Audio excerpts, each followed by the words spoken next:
ক'ৰ পৰা আহিছে আপোনালোক? ক'ৰ পৰা আহিছে পিকনিক খাবলৈ? আমি ইয়াৰ খোৱাঙৰে। অঁ ওচৰে আমিও খোৱাঙৰ। খোৱাঙৰে নি?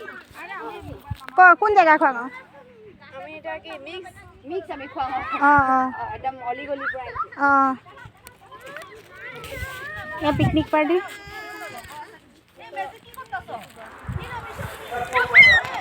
ব'লকচোন আজি যাওঁ এখন অতি ধুনীয়া ঠাইলৈ। ঠাইখন আমাৰ খোৱাঙৰ পৰা অলপ দূৰত অৱস্থিত মৰাণৰ পৰা সিজিগুৰি চাহ বাগিচাৰ অলপ ওচৰতে হৈছে। নামটো হৈছে বগৰী চাপৰি। কোনে কোনে গৈছে তলত নিশ্চয় কমেণ্ট কৰিব আৰু যিসকলে নাই যোৱা নিশ্চয় এবাৰ যাব। বহুত ধুনীয়া প্লেচ, আপোনালোকে খুব ধুনীয়াকৈ তাত এনজয় কৰিব পাৰিব। আৰু এয়া আমি গৈ আছোঁ, দেখিছেনে? গৈ পাই প্ৰথমতে টিকেট ল'ব লাগিব আপোনালোকে, 20 টকাৰ এটা টিকেট।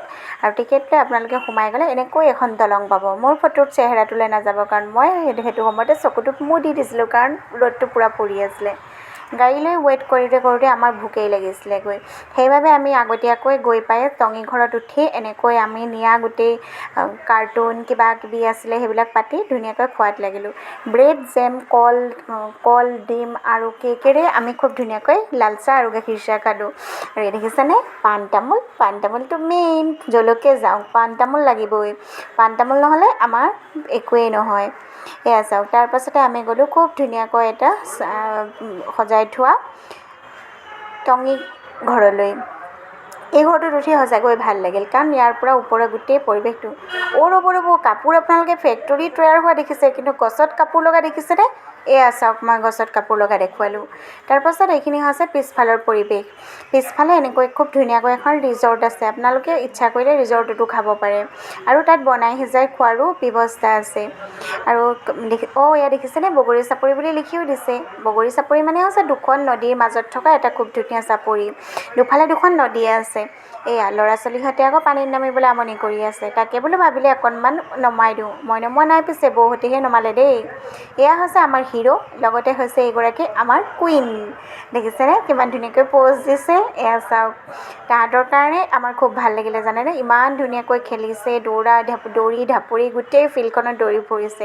অৱশ্যে বৰষুণে আমাক অকণমান লটিঘটি খুৱালে, কাৰণ জেগাবিলাকত অকণমান পানী হৈ আছিল।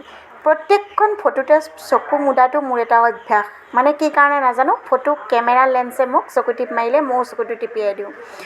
এই পখিলাটো দেখিছেনে? পখিলাটোৰ পাখি এখন ক'লৈ গ'ল মই নাজানো, কিন্তু পাখিখন নোহোৱাকৈ মই একপি ফটো মাৰিলোঁ।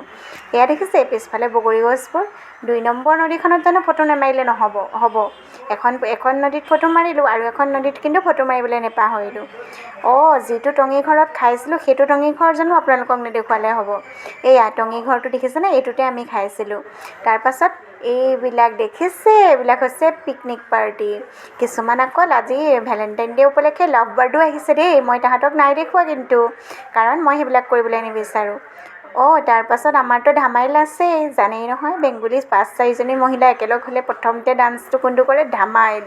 আমাৰ যেনেকৈ অসমীয়াৰ বিহু নৃত্য বহুত য'তে লগ হওঁ আমি বিহু নৃত্য এপাকি নানাচিলে নহয়, তেনেকৈ তেওঁলোকৰ হৈছে ধামাইল। এয়া ধামাইল নাচিলোঁ, লগতে ময়ো অকণমান লগ দিছোঁ। মই অৱশ্যে ভালকৈ ধামাইল দিব নাজানো দেই, এনেই অকণমান চেষ্টাহে কৰিছোঁ। পিছফালে দেখিছেনে? মই বগৰী গছৰ পৰা পৰিলোঁ কিন্তু দেই। সেই চিহ্নটো দেখি আপোনালোকে বেলেগ একো ভাবি নল'ব। মই মানে বগৰী গছত উঠিবলৈ গৈ ভালকৈ এচুট পৰিলোঁ। দেখিছেনে? ভালকৈ এচুট পৰি পেলাই মই তাহাঁতৰ লগতে ধামাইলত যোগ দিবলৈ চেষ্টা কৰিছোঁ।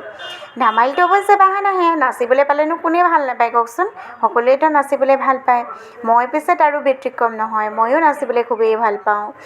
আৰু তাৰ মাজতে আমাৰ আকৌ গানটো কোনটো বাজি আছে জানেনে? এতিয়া যে ধামাইল দি আছে, গানটো বাজি আছে, আপোনালোকে কেছ কৰিব পাৰিছেনে কোনটো গান?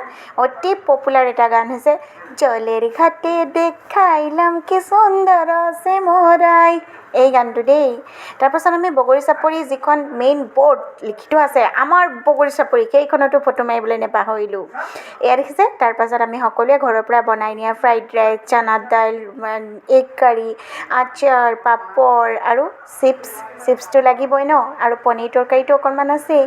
এনেকৈ আমি সকলোৱে খাই বৈ খুব ধুনীয়াকৈ ঘৰলৈ আহিলোঁ। আজিৰ দিনটো যে সঁচাকৈ বৰ ভাল লাগিল দেই।